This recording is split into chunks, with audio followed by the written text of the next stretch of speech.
தக்க பதிலடி பாகிஸ்தான் கொடுக்கும் என்று தான் படித்து வந்த ஒன்மார்க்கு கேள்விகளையே தேய்ந்து போன டிவிடி போல திரும்ப திரும்ப கூறி வந்தார்.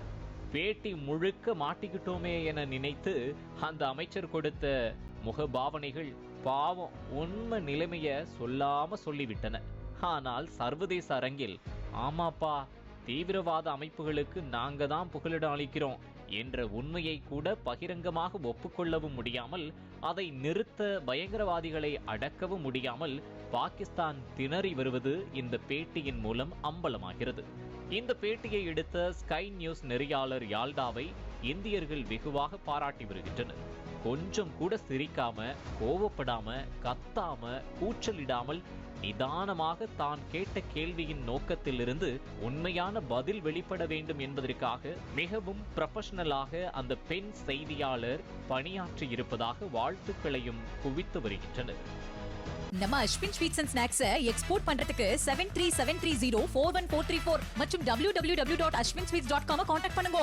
பிளே ஸ்டோர் மற்றும் ஆப் ஸ்டோரில் இருந்து பாலிமர் செயலியை QR கோடு மூலம் பதிவிறக்கம் செய்யுங்கள். செய்திகளை உடனுக்குடன் பெறுங்கள்.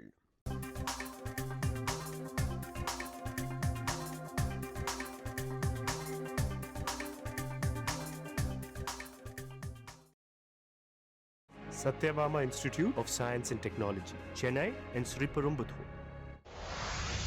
பாகிஸ்தானின் சமா டிவியில் ஒரு விவாதம்.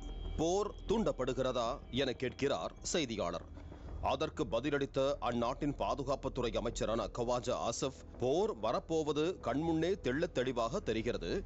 பாகிஸ்தான் ராணுவ வீரர்களுக்கு கூட இது குறித்து பிரதமர் மீட்டிங் போட்டு தெரிவித்து விட்டார். இன்னும் 2 நாள் இல்ல 4 நாட்களுக்குள் கண்டிப்பா போர் நடக்கும் என பகிரங்கமாக அறிவித்தார்.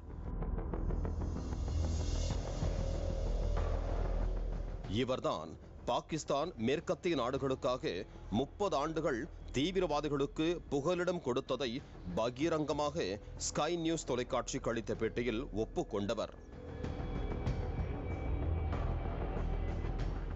அவரே ராய்ட்டர்ஸ் செய்திக்கு அளித்த பேட்டியில், இந்தியா பாகிஸ்தான் மீது கண்டிப்பாக போர் தொடுக்க போகிறது என்பது கண்கூடாகவே தெரிகிறது.